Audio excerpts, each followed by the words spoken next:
ఆమె పార్టీకి ఒక సైనికురాలు. ఎన్ని ఒత్తిళ్లు వచ్చినా జెండా దించకుండా పోరాడిన మహిళ. ఒకప్పుడు కార్పొరేటర్గా సేవలందించారు. పార్టీ ప్రతిపక్షంలో ఉన్నా అధికారంలో ఉన్నా పదవుల కోసం చూడలేదు, ప్రజల కోసమే ముందుకు కదిలారు. ఇన్ని రోజులు తెలుగుదేశం పార్టీ ఆమె సేవల్ని గుర్తించింది. ఆమె ఎవరో కాదు, మార్కెట్ యార్డ్ చైర్మన్ బల్లా పల్లవి. అనంతపురం నగరానికి చెందిన బల్లా పల్లవి గత కొన్ని రోజులుగా టీడీపీలో ఒక సైనికురాలిగా పనిచేస్తోంది. ఎప్పుడూ పదవుల కోసం చూడలేదు. 2014లో టీడీపీ అధికారంలో వచ్చిన తర్వాత ఆమెకు మేయర్ పదవి దాదాపు ఖరారైంది. పార్టీలో కొందరు అడ్డుకున్నారు. మరొకరికి ఆ పదవి పోయినా అధిష్టానం మీద అలగలేదు. మాకు చంద్రబాబు అధికారంలో ఉండటమే ముఖ్యమనుకున్నారు. ఆ తర్వాత కూడా ఆమెకు అనేక పదవులు రావాల్సి ఉన్నా కొన్ని సమీకరణాలు అంటూ ఇవ్వకుండా దాటవేశారు. 2014 ఎన్నికల్లో కూడా ఆమె ఎమ్మెల్యే రేసులో నిలబడ్డారు.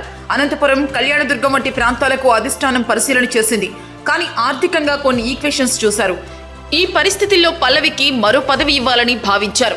పార్టీ అధికారంలోకి వచ్చిన తర్వాత ఎంతో మందికి కీలక పదవులు ఇచ్చారు. కానీ బల్లా పల్లవి ఏ రోజు నిరుత్సాహపడలేదు. కానీ చివరకు ఆమెను గుర్తించారు. అనంతపురం అర్బన్ నియోజకవర్గంలో అత్యంత కీలకమైన మార్కెట్ యార్డ్ చైర్మన్ పదవి ఇచ్చారు. చదువుకున్న మహిళగా ఎన్నో రోజుల నుంచి ప్రజాసేవలో ఉన్న ఆమెకు పార్టీ ఇప్పటికైనా తగిన గుర్తింపునిచ్చిందని భావించారు. మార్కెట్ యార్డ్ చైర్మన్ పదవి ఆమెకు అంతటా హర్షం వ్యక్తమైంది. ఇవాళ ఆమె ప్రమాణ స్వీకారం వందలాది మంది కార్యకర్తల నడుమ జరిగింది. తనకిష్టమైన శ్రీ షిరిడి సాయినాథుని ఆలయంలో కుటుంబ సభ్యులతో కలిసి పూజలు చేసిన అనంతరం ఆమె ర్యాలీ ప్రారంభమైంది. ముందుగా ఎమ్మెల్యే దగ్గుపాటిని మొత్తం పాలకవర్గ సభ్యులు కలిశారు. అక్కడి నుంచి భారీ ర్యాలీతో మార్కెట్ యార్డుకు చేరుకున్నారు. మార్గ మధ్యలో వందలాది మంది కార్యకర్తలు బైక్ ర్యాలీలతో సందడి చేశారు. పూలహారాలు, పూల వర్షంతో ఆమెకు శుభాకాంక్షలు తెలిపారు. అనంతరం ఆమె పలువురు ప్రముఖులు, ఎమ్మెల్యేలు, ఎంపీ అంబికా లక్ష్మీ నారాయణ, ఇతర నేతల మధ్య ప్రమాణ స్వీకారం చేశారు. పార్టీలో చాలా ఏళ్లుగా కష్టపడుతున్నా తనకు రైతులకు సేవ చేసే అవకాశం ఇచ్చారని, ఖచ్చితంగా మార్కెట్ యార్డ్ అభివృద్ధి కోసం కృషి చేస్తానని బల్లా పల్లవి అన్నారు.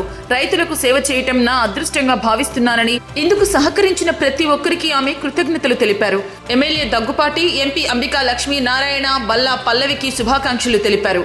మార్కెట్ యార్డ్ అభివృద్ధి కోసం ఆమె కృషి చేస్తారని, ఇందుకు తమ వంతు సహకారం ఉంటుందని చెప్పారు.